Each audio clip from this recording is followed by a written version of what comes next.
ମୁଁ ଶ୍ରୀମତୀ ମନୋରମା ରଥ ବ୍ଲକ ଖଡ଼ିଆଳ ଜିଲ୍ଲା ନୂଆପଡ଼ା ପ୍ରକଳ୍ପ ଉଚ୍ଚ ପ୍ରାଥମିକ ବିଦ୍ୟାଳୟ ଦୋହେଲପଡ଼ାର ଜଣେ ଶିକ୍ଷୟିତ୍ରୀ ଚତୁର୍ଥ ଶ୍ରେଣୀର ସମସ୍ତ ଶିକ୍ଷାର୍ଥୀଙ୍କୁ ଭାଷା ଶିକ୍ଷାଦାନକୁ ସ୍ୱାଗତ ଜଣାଉଅଛି। ପିଲାମାନେ, ଆମେ ତୁମ ସାହିତ୍ୟ କଳିକା ବହିର ନବମ ଅଧ୍ୟାୟ ସଇତି ରଖିବା ସଜାଇ ରଖିବା ପାଠଟିକୁ ପଢ଼ିବା ଆରମ୍ଭ କରିଥିଲେ ଏବଂ ସେହି ପାଠଟିର 56 ପୃଷ୍ଠାରେ ଥିବା ଅନୁଚ୍ଛେଦ ଗୁଡ଼ିକୁ ପଢ଼ିଥିଲେ ଏବଂ ବୁଝିଥିଲେ ମଧ୍ୟ। ଆଜି ଆମେ ସେହି ପାଠଟିର 57 ପୃଷ୍ଠାରେ ଥିବା ଅନୁଚ୍ଛେଦ ଗୁଡ଼ିକୁ ପଢ଼ିବା ଏବଂ ତାହାର ସାରାଂଶକୁ ବୁଝିବା, ସେଥିରୁ କିଛି ନୂତନ ଶବ୍ଦ ଖୋଜିବା ଏବଂ ତାହାର ଅର୍ଥମାନଙ୍କୁ ଜାଣିବା। ଆସ ସର୍ବପ୍ରଥମେ ଅନୁଚ୍ଛେଦ ଗୁଡ଼ିକର ଉଚ୍ଚ ପଠନ କରିନେବା। ସେଦିନ ସ୍କୁଲ ଯିବା ବାଟରେ ଚନ୍ଦନ କହିଲା, ତନ୍ମୟ, ତୁ ତୋ ଜିନିଷତକ ସାଇତି କରି ରଖୁନାହୁଁ କାହିଁକି? ଜିନିଷ ସଜାଇ ରଖିଲେ ଖୋଜିବାକୁ ପଡ଼େ ନାହିଁ। ତନ୍ମୟ କହିଲା, ମୁଁ କ'ଣ ସଜାଡ଼ି କରି ରଖୁ ନାହିଁ କି? ଆମ ଚିନୁ ପରା ସବୁ ଘାଣ୍ଟି ପକାଉଛି। ଚନ୍ଦନ ତାକୁ ବୁଝାଇଲା, ଯେଉଁମାନେ ନିଜ କାମ ନିଜେ କରନ୍ତି ନାହିଁ ସେମାନେ ସବୁବେଳେ ଅନ୍ୟକୁ ଦୋଷ ଦିଅନ୍ତି। ଆମ ଶ୍ରେଣୀ ଶିକ୍ଷକ ଦିନେ ଶ୍ରେଣୀରେ ଆମକୁ କହିଲେ, ଜିନିଷ ସାଇତି ରଖିବା ଗୋଟିଏ କଠିନ କାମ ନୁହେଁ, ଏହା ଗୋଟିଏ ଭାରି ଭଲ ଗୁଣ। ପ୍ରତିଦିନ ଏଥିପ୍ରତି ସାମାନ୍ୟ ଧ୍ୟାନ ଦେଲେ ଏହା ଅଭ୍ୟାସରେ ପଡ଼ିଯାଏ। ଏସବୁ ବୁଝାଇବାକୁ ଯାଇ ଗୁରୁଜୀ ଦିନେ ଆମକୁ କେତୋଟି ସତ ଘଟଣା କହିଥିଲେ। ଥରେ ଜଣେ ଭଦ୍ରଲୋକ ରେଳଗାଡ଼ିରେ ଯାଉଥିଲେ। ଟିଟିଇ ଆସି ତାଙ୍କୁ ଟିକେଟ ମାଗିଲେ। ଭଦ୍ରଲୋକ ତାଙ୍କ ପକେଟ, ଡାଏରୀ, ବ୍ୟାଗ ସବୁଠା ଖୋଜିଗଲେ, କିନ୍ତୁ ଟିକେଟ ପାଇଲେ ନାହିଁ। ସେ ଟିକେଟ କରିଛନ୍ତି ବୋଲି ଯେତେ କହିଲେ ମଧ୍ୟ ଟିଟିଇ ବିଶ୍ୱାସ କରିବାକୁ ନାରାଜ। ଏଣେ ଯେତିକି ବିଳମ୍ବ ହେଉଥାଏ, ପାଖରେ ବସିଥିବା ଯାତ୍ରୀମାନେ ତାଙ୍କ ଆଡ଼କୁ ସେତିକି ଆଡ଼େଇ ଆଡ଼େଇ ଅନାଉଥାନ୍ତି, ସତେ ଯେପରି ସେ ବାହାନା କରୁଛନ୍ତି।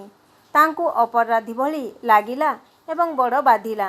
ସେ ବାଧ୍ୟ ହୋଇ ଆଉ ଥରେ ଟିକେଟ କଲେ, ତା ସାଙ୍ଗକୁ ଜୋରିମାନା ମଧ୍ୟ ଦେଲେ। ସେ ଗାଡ଼ିରୁ ଓହ୍ଲାଇ ଘରକୁ ଆସିଲା ବେଳେ ବାଟରେ ବ୍ୟାଗ ଭିତରୁ ଟିକେଟ ଖଣ୍ଡିକୁ ପାଇଲେ। ବ୍ୟାଗ ଭିତରେ ଗୋଟିଏ ପକେଟ ଥିଲା। ସେଥିରେ ଟିକେଟଟିକୁ ରଖୁ ରଖୁ ତାଙ୍କ ଅଜଣାରେ ତାହା ଖଣ୍ଡିଏ ଭାଙ୍ଗ ଭିତରେ ରହିଯାଇଥିଲା। ସାମାନ୍ୟ ଅଯତ୍ନରୁ ତାଙ୍କୁ ଅପମାନ ଓ ଧନହାନି ଉଭୟ ସହିବାକୁ ପଡ଼ିଲା। ଯେଉଁ ଜିନିଷଟି ଯେଉଁ ଜାଗାରେ ରହିବା କଥା ତାକୁ ଠିକ୍ ସେହି ଜାଗାରେ ରଖିଲେ ଘରଟି ସଫାସୁତର ରହେ, ସ୍ଥାନଟି ସୁନ୍ଦର ଦିଶେ। ଏଭଳି କେତେକ ଜିନିଷ ଅଛି ଯେଉଁଗୁଡ଼ିକ ଯତ୍ନର ସହିତ ସାଇତି ରଖିଲେ ଭବିଷ୍ୟତରେ ସେଗୁଡ଼ିକ ମୂଲ୍ୟବାନ ସଂଗ୍ରହ ରୂପେ ବିବେଚିତ ହୋଇଥାଏ। ଡାକ ଟିକେଟ, ପୁରୁଣା ମୁଦ୍ରା, ଶଙ୍ଖ ଓ କଉଡ଼ି ଭଳି ସାମୁଦ୍ରିକ ପଦାର୍ଥ, ପକ୍ଷୀମାନଙ୍କର ପର, ବିଭିନ୍ନ ପ୍ରକାର ଦୁର୍ଲଭ ପଥର ସଂଗ୍ରହ କଲେ ସେଥିରୁ ଅନେକ କଥା ଜାଣି ହୁଏ। ଗୁରୁଜୀ କହୁଥିଲେ, ଆମ ରାଜ୍ୟର ଭୁବନେଶ୍ୱରରେ ଗୋଟିଏ ମ୍ୟୁଜିୟମ ବା ସଂଗ୍ରହାଳୟ ଅଛି। ସେଠାରେ ବହୁ ପ୍ରକାର ଜିନିଷ ସଂଗ୍ରହ କରି ସାଇତି ରଖାଯାଇଛି। ପ୍ରତିଦିନ ସେଠାକୁ ବହୁ ଲୋକ ବୁଲି ଦେଖିବାକୁ ଯାଉଛନ୍ତି। ମୁଁ ପରା କେତେ ଜାତିର ଜିନିଷ ସଂଗ୍ରହ କରି ଆମ ଘରେ ଗୋଟିଏ ଛୋଟ ସଂଗ୍ରହାଳୟ ତିଆରି କରିଛି। ପିଲାମାନେ, ତୁମେମାନେ ଉଚ୍ଚ ପଠନୀଟିକୁ ମନ ଦେଇ ଶୁଣିଲ। ବର୍ତ୍ତମାନ ତୁମମାନଙ୍କ ପାଇଁ କାମ ହେଲା, ତୁମେ ଏହି ଅନୁଚ୍ଛେଦ ଗୁଡ଼ିକର ଉଚ୍ଚ ସ୍ୱରରେ ଉଚ୍ଚ ପଠନ କରିବ ଏବଂ ତାହାକୁ ବାରମ୍ବାର ଅଭ୍ୟାସ କରିବ।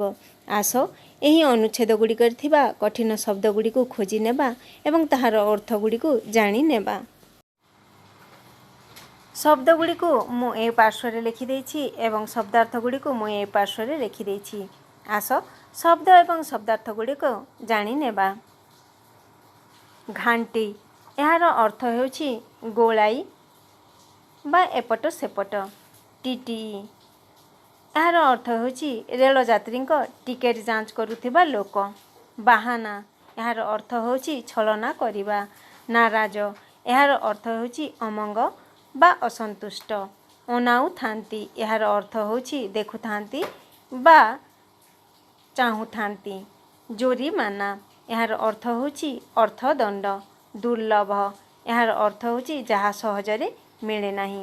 ପିଲାମାନେ, ଶବ୍ଦ ଏବଂ ଶବ୍ଦାର୍ଥ ଗୁଡ଼ିକୁ ନିଜ ନିଜ ଖାତାରେ ଲେଖି ନିଅ। ପାଠଟିର ପୃଷ୍ଠା 57ରେ ଥିବା ଅନୁଚ୍ଛେଦ ଗୁଡ଼ିକୁ बुझिबा पूर्वरु आस पृष्ठ 56 थिबा अनुच्छेद गुड़िकरे कौन सबु पढ़िथिले ताकु टिके मने पकाई देबा। एही पाठटीर लेखक हेउछन्ति पद्मलोचन पालटा सिंह। तुम परी पिलाटिए थाए, ताहार नाम हैला तन्मय। तार माउसी पुओ टिए थाए, ताहार नाम हेउछि चंदन। एवं दुई जण मिसी स्कूल को जाती। चंदन सप्तम श्रेणी रे पढ़े एवं तन्मय को स्कूल जीवा लगी से प्रतिदिन डाकी आसुथाए। जेतेबेले मध्य स्कूल जीवा पई चंदन तन्मय को डाकी आसुथाए, से किछि ना किछि हजाई देई थाए एवं बड़ व्यस्त हेउथाए। एवं सेही दिन कौन हेछि ना चंदन तन्मय को स्कूल जीवा पई डाकिबा को आसीछि एवं तन्मय बड़ व्यस्त होई सार्ट खोजुथिला। सेतिकी बेले तार बोउ सार्टटी धरी पहुँचिले एवं ताहाकू कहिले पिजुली गछ डालरे याकू किए पकाइथिला बोली कहिले। प्रतिदिन तन्मय किछि ना किछि हजाई थाए एवं ताहाकू खोजिबारे ताहार अनेक समय नष्ट होई थाए। जे समय रे जहा खोजे ताहाकू ताहा मिले नाही, कारण से ताहार जिनिस गुड़िकू सजाई रखी न थाए। एही असुविधा बराबर लागी रही थाए। घरू बाहरिला बेलकू तन्मय सबुबेले बोउ उपरे राग तमतम होई बाहरी थाए। एही कथा चंदन प्रतिदिन देखे। पिलामाने आमे एतिकी पर्यंत पढ़िथिले। आस पृष्ठ 57 थिबा अनुच्छेद गुड़िकू पढ़िबा एवं बुझी नेबा। सेदिन स्कूल जीवा बाटरे चंदन कहिला, तन्मय तू तो जिनिस तक साइती करी रखु नाहु काहेकि? जिनिस सजाई रखिले खोजिबाकू पड़े नाही। निश्चित भावरे चंदन हेउची तन्मयर बड़ भाई। केमिति बड़ भाई ना चंदन हेउची तन्मयर माउसी पुओ भाई। से सप्तम श्रेणी रे पढ़े, तन्मय ठारू से बड़। सेतिपाई तन्मय को बुझाइबा को जाई चंदन कौन कहिला ना तोर जिनिस पत्र तू साइती रखु नाहु काहेकि? जिनिस जदि साइती रखिबु ताहले तोते खोजिबाकू पड़िबो नाही। बड़ भाई हिसाब रे से तन्मय को बुझाइबा को चेष्टा कला। एहार उत्तर रे तन्मय कौन कहिला? तन्मय कहिला, मु कौन सजाड़ी करी रखु नाही कि आम चिन्नू परा सबु घांटी पकाउछि। एठारे नूतन चरित्र आमे देखिबाकू पाइबा, से हेउछि चिन्नू। चिन्नू किए होइथिबो तुमे नामरु जानि पारुथिबो। निश्चित भावरे तन्मयर भाईना भौणी चिन्नू होइथिबो। तन्मय निजकू दोषी न मानी से कहा उपरे दोषटी अजाड़ी देला। से चिन्नू उपरे दोषटी अजाड़ी देला। से कौन कहिला चंदन को ना चिन्नू आमर सबु घांटी पकाउछि। घांटी पकाउछि र अर्थ एपट सेपट करी पकाउछि एवं मु जेते सजाड़ी रखिले मध्य से सबु घांटी गोलाई एपट सेपट कर दउछि। आउ मु मोर जिनिस सबको सजाड़ी रखे बोली से चंदन को उत्तर देला। चंदन पुणी थरे ताकू बुझाइला। जो माने निज काम निजे करती नहीं से माने सबुबेले अन्य को दोष दियंती। निश्चित भावरे बड़ भाई हिसाब रे तन्मयर कथा सुनी चंदन बुझी पारिला जे तन्मय तार दोष घोड़ाइबा को जाई चिन्नू उपरे दोष लदी देउछि। सेथिपाई से तन्मय को बुझाइबा को जाई कहिला जे जो माने निज काम निजे करती नहीं से माने सबुबेले अन्य को ही दोष देई थांती। आम श्रेणी शिक्षक दिने श्रेणी रे आमको कहले जिनिस साइती रखिबा गोटे कठिन काम नुहे, यह गोटे भारी भल गुण बोली। पिला माने निज जिनिस को निजे साइती रखिबा कोनोसी कठिन काम नुहे, ताहा गोटे भल गुण। निश्चित भावरे चंदनर गुरुजी तांको भल शिक्षाटिए देइछंती एवं से कौन कहिछंती ना गोटे भल गुण हेउछि निजर जिनिस निजे साइती रखिबा। प्रतिदिन एथिप्रति सामान्य ध्यान देले यह अभ्यास रे पड़ी जाए। जेतेबेले भी तुमे निजर जिनिस को साइती रखिबार चेष्टा करिबो एवं निज जिनिस को साइती रखिबो ताहेले यह तुमर अभ्यास रे पड़ी जिवो एवं निज जिनिस को तुमे एपट सेपट करी रखिबो नाही, फिंगा फोपड़ा करिबो नाही। निज जिनिस को व्यवहार करि सारला परे जे स्थान रे ता रखिबा कथा ताहाको से स्थान रे ही रखिबो, यह तुमर अभ्यास होई जिवो। ए सब बुझाइबा को जाई गुरुजी दिने आमको केतोटी सत घटना कहिथिले एवं चंदन तन्मय को बुझाइबा को जाई कहिला जे तांको गुरुजी गोटे सत घटना सेमानंको कही सुनाई थिले एवं बुझाइबा को चेष्टा करिथिले जे निजर जिनिस को साइती रखिबा गोटे भल गुण बोली। आस से कौन सबू कही ताकू टिके जानी नेबा। थरे जणे भद्रलोक रेलगाड़ी रे जाउथिले। टीटीई आसी तांकू टिकेट मागिले। पिला माने तुमे माने रेलगाड़ी तो निश्चित देखिथिबो एवं सेई रेलगाड़ी रे यात्रा मध्य करिथिबो। सेई रेलगाड़ी रे केते गुड़ाए बगी थाए। सेई बगी रे आमे टिकेट करिथाऊं एवं निज बगी रे आमे चढ़ी यात्रा करिथाऊं। सेही परी जणे भद्रलोक रेलगाड़ी रे जाउथिले। टीटीई आसी तांकू टिकेट मागिले। एठारे कठिन शब्द है टीटीई। यार अर्थ हेउची रेलयात्री टिकेट जांच करुथिबा लोक। निश्चित भाव में तुमे माने जेतेबेले रेलगाड़ी रे यात्रा करुथिबो टीटीई को निश्चय देखिथिबो। से कला कोटिए पिंधि थांती एवं बगी को बगी बोली थांती एवं टिकेट को जांच करि थांती। सेही परी सेही भद्रलोकंकर टिकेट जांच करिबा पई टीटीई आसीथिले। भद्रलोक टिकेट करिथिले किंतु जेतेबेले टीटीई आसी तांको टिकेटटा मागिले सेतेबेले से तांकर पॉकेट डायरी बैग सबुठारे खोजी देले हेले टिकेट को पाइले नाही। से टिकेट करिसंती बोली जेते कहिले मध्य टीटीई विश्वास करबा को नाराज। एठारे कठिन शब्द हला नाराज। एहार अर्थ हला अमंग बा असंतुष्ट। पिला माने जेतेबेले भद्रलोकटी टीटीई को कहिले जे से टिकेट करिसंती एवं रेल रे से यात्रा करुछंती बोली किंतु टिकेट न देखी टीटीई तांको विश्वास करिला नाही। एणे जेतिकी विलंब हेउथाए पाखरे बसिथिबा यात्री माने तांको आड़को सेतिकी आड़े आड़े अनाउ थांती। एठारे नूतन शब्द हला अनाउ थांती। एहार अर्थ हेउछि देखु थांती बा चाहु थांती। जेतेबेले भद्रलोक जनकू टीटीई टिकेट मागिथिले किंतु से टिकेटटा खोजी देई पार नथिले सेतेबेले टीटीई से टिकेट करिसंती बोली विश्वास करले नाही। एही परी कथाबार्ता बेले अन्य यात्री माने भद्रलोक आड़को कौन करुथिले ना अनाउथिले बा चाहुथिले सते जेपरी से बाहाना करुछंती। एठारे कठिन शब्द हला बाहाना। बाहानार अर्थ छलना। समस्ते कौन भाबुथिबे तुमे माने टिके विचार करी देख। तुमे माने टिके चिंता करलो देख।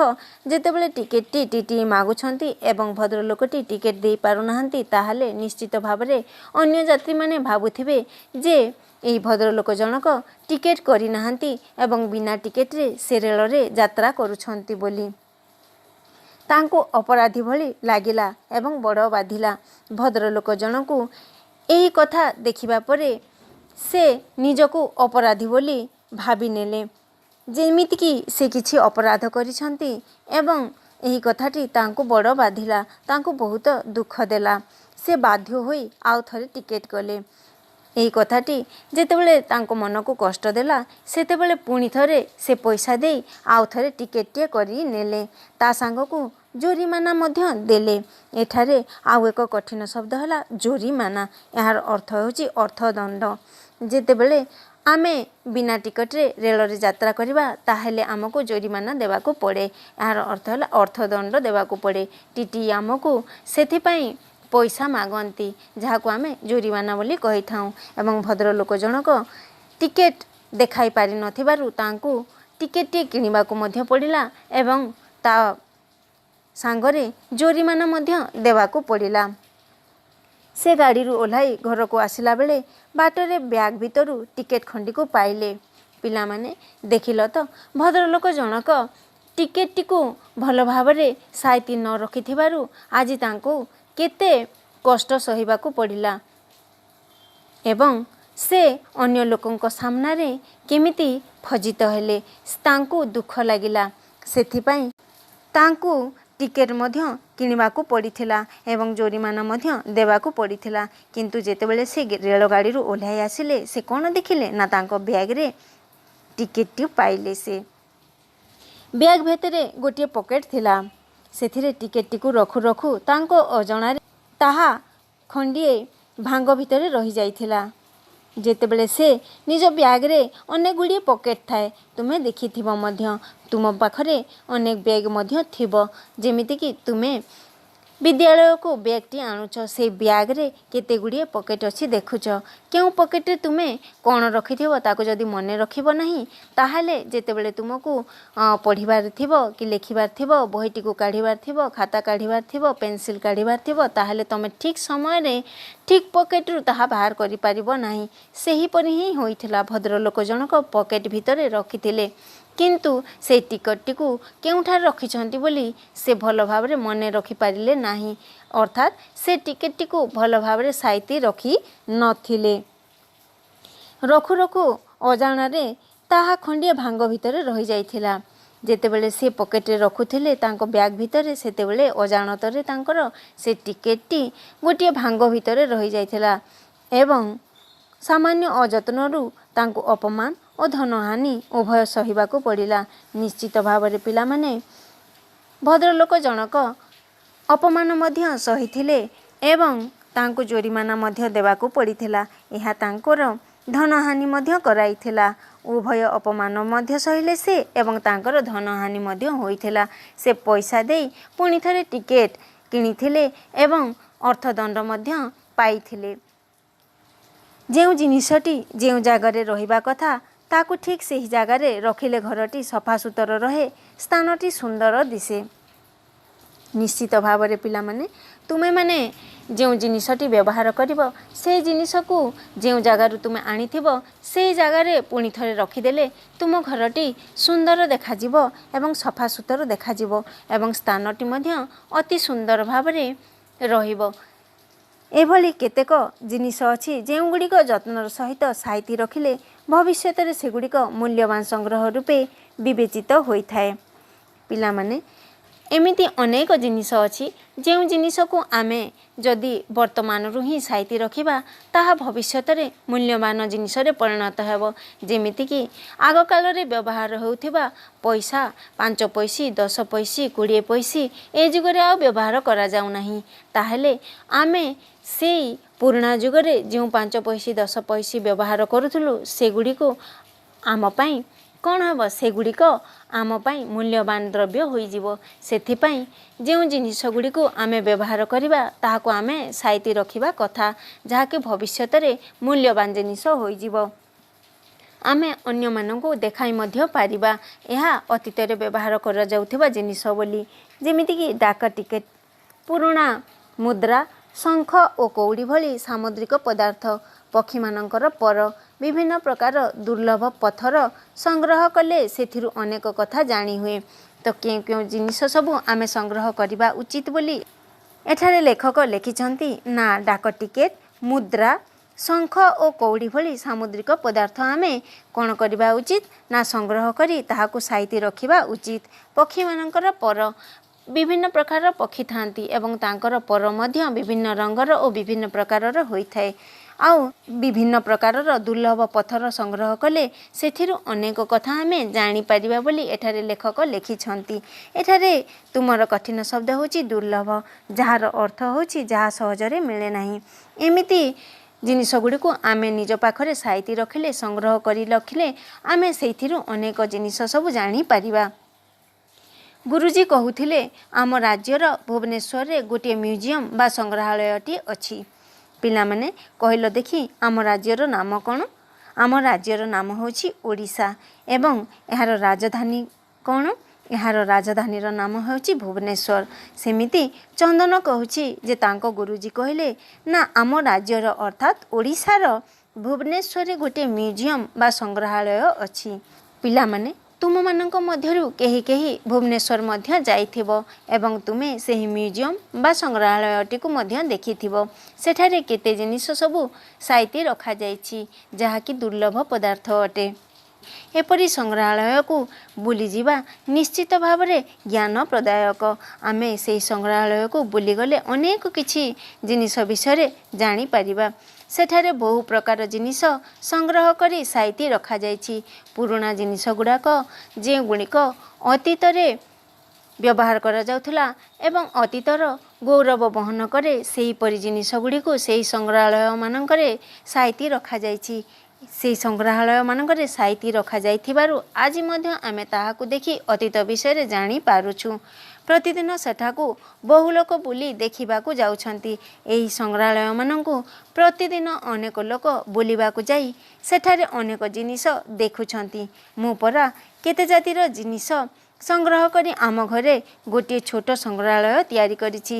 तापरे चंदन तन्मय को कौन कहला ना से जातिर विभिन्न प्रकारर जिनिस सबु संग्रह करी निज घरे गोटे छोट संग्रहालयटी तैयारी करी से सबु जिनिस पत्र गुड़ी को पिला माने निश्चित भावरे चंदनर यह गोटे भल अभ्यास।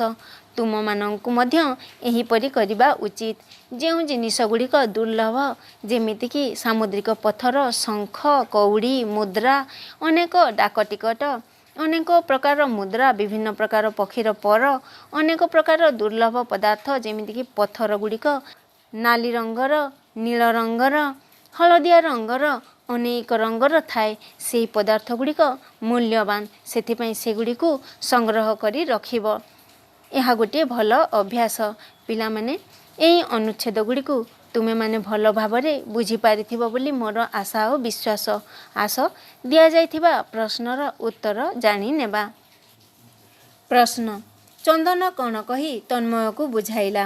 ଉତ୍ତରଟି ହେଲା, ଯେଉଁମାନେ ନିଜ କାମ ନିଜେ କରନ୍ତି ନାହିଁ ସେମାନେ ସବୁବେଳେ ଅନ୍ୟକୁ ଦୋଷ ଦିଅନ୍ତି ବୋଲି କହି ଚନ୍ଦନ ତନ୍ମୟକୁ ବୁଝାଇଲା।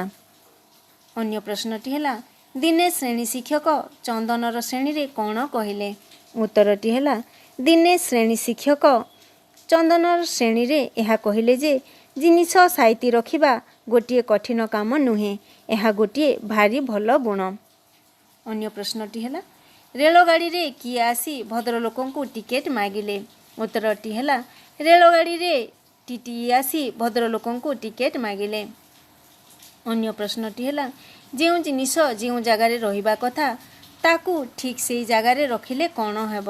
ଉତ୍ତରଟି ହେଲା, ଯେଉଁ ଜିନିଷ ଯେଉଁ ଜାଗାରେ ରହିବା କଥା ତାକୁ ଠିକ୍ ସେଇ ଜାଗାରେ ରଖିଲେ ଘରଟି ସଫାସୁତର ରହେ ଏବଂ ସ୍ଥାନଟି ସୁନ୍ଦର ଦିଶେ। ପ୍ରଶ୍ନଟି ହେଲା, ଆମ ରାଜ୍ୟର କେଉଁଠାରେ ମ୍ୟୁଜିୟମ୍ ବା ସଂଗ୍ରହାଳୟ ଅଛି? ଉତ୍ତରଟି ହେଲା, ଆମ ରାଜ୍ୟର ଭୁବନେଶ୍ୱରଠାରେ ମ୍ୟୁଜିୟମ୍ ବା ସଂଗ୍ରହାଳୟ ଅଛି। ପ୍ରଶ୍ନଟି ହେଲା, ନିମ୍ନଲିଖିତ ଶବ୍ଦମାନଙ୍କୁ ନେଇ ବାକ୍ୟ ଗଠନ କର। ଶବ୍ଦଗୁଡ଼ିକ ହେଲା ନାରାଜ, ମୂଲ୍ୟବାନ, ମ୍ୟୁଜିୟମ୍, ଟିଟିଇ। ଆସ ଶବ୍ଦମାନଙ୍କୁ ନେଇ ବାକ୍ୟ ଗଠନ କରିବା। ନାରାଜ, ରାମ ମାମୁଁ ଘରକୁ ଯିବା ପାଇଁ ନାରାଜ ହେଉଛି। ମୂଲ୍ୟବାନ, ମୂଲ୍ୟବାନ ପଦାର୍ଥଗୁଡ଼ିକୁ ସାଇତି ରଖିବା ଉଚିତ। ମ୍ୟୁଜିୟମ୍, ଆମ ରାଜ୍ୟର ଭୁବନେଶ୍ୱରଠାରେ ମ୍ୟୁଜିୟମ୍ ରହିଛି। ଟିଟିଇ, ରେଳଗାଡ଼ିରେ ଟିଟିଇ ସମସ୍ତଙ୍କର ଟିକେଟ୍ ଯାଞ୍ଚ କରନ୍ତି। ପିଲାମାନେ ଉତ୍ତରଗୁଡ଼ିକୁ ନିଜ ନିଜ ଖାତାରେ ଲେଖିନିଅ। ତୁମେମାନେ ମୋର ଏହି ଶିକ୍ଷାଦାନଟିକୁ ମନ ଦେଇ ଶୁଣିଥିବାରୁ ତୁମମାନଙ୍କୁ ଅଶେଷ ଅଶେଷ ଧନ୍ୟବାଦ।